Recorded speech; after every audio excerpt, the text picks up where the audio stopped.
El taller de esta semana se enfoca justamente en construir un atlas de sequía intraestacional. ¿Por qué llegamos a este punto? Porque netamente hicimos un trabajo a nivel regional para toda América Latina y el Caribe, identificando lo que es la sequía anual, es decir, que identificamos cuál es la frecuencia de una sequía normal y extremo en cada lugar de América Latina y el Caribe. Lo que sí nos dimos cuenta es que en la zona central, esta zona América Central y Caribe, hay un evento que es la canícula, que es una disminución de las lluvias durante un periodo del año, que se causa grandes daños en el caso que se extienda por un tiempo mayor de lo normal. En los últimos años se ha hecho un esfuerzo para que quede un consenso en qué es la sequía y netamente parte de un déficit en las lluvias, pero obviamente las consecuencias de la sequía pueden ser varias, entonces también se separa en diferentes impactos. Hablamos de sequía meteorológica, que es la que provoca la lluvia, pero también tenemos sequías hidrológicas por parte de la falta de lluvia que causa falta de caudales, falta de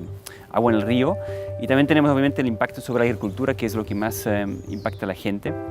y se llama sequía agrícola. En ese sentido se ha consolidado un poco ese concepto y obviamente estamos intentando de buscar indicadores que representan mejor cada uno de esos aspectos de sequía y que justamente quieren ser informativos para la toma de decisiones. Cuba cuenta con un sistema de vigilancia y alerta temprana para la sequía meteorológica que tiene más de 30 años de existencia, un sistema que se ha ido perfeccionando en el tiempo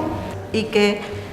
se ha aplicado en diferentes países, o sea, es fácilmente exportable, ¿no?, hacia otros lugares. Cada institución o cada organismo que necesite gestionar este fenómeno tiene su propia forma de identificarlo.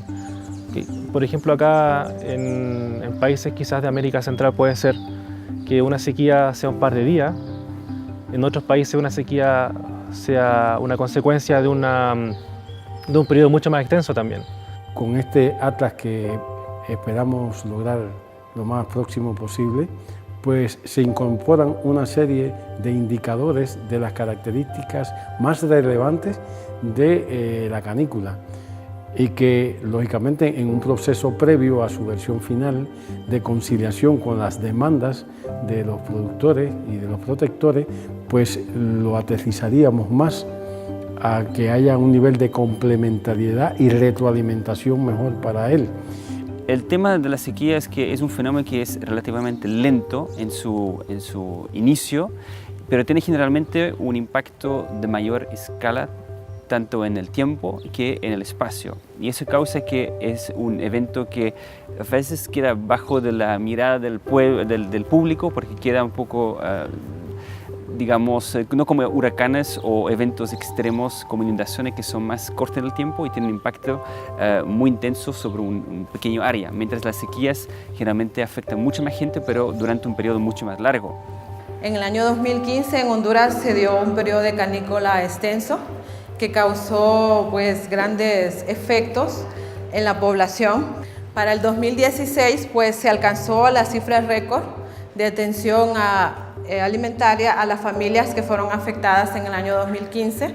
en un 100% de su totalidad. En los periodos más intensos de sequía en México han ocurrido los eventos sociales más importantes. Una hambruna que hubo antes del periodo de la conquista de México, donde hay relatos en los códices que menciona que hubo grandes migraciones, hambruna extendida. Y por supuesto, incluso se menciona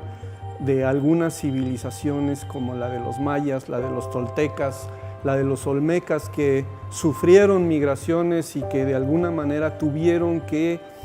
salir de su región de estaban. Juntar la gente que son de la misma región nos da una visión más regional. El tema de la canícula no es algo que es solamente nacional y claramente vemos cuando comparamos los países que hay diferentes similares eventos ocurriendo en todos los países. Entonces juntarlo en una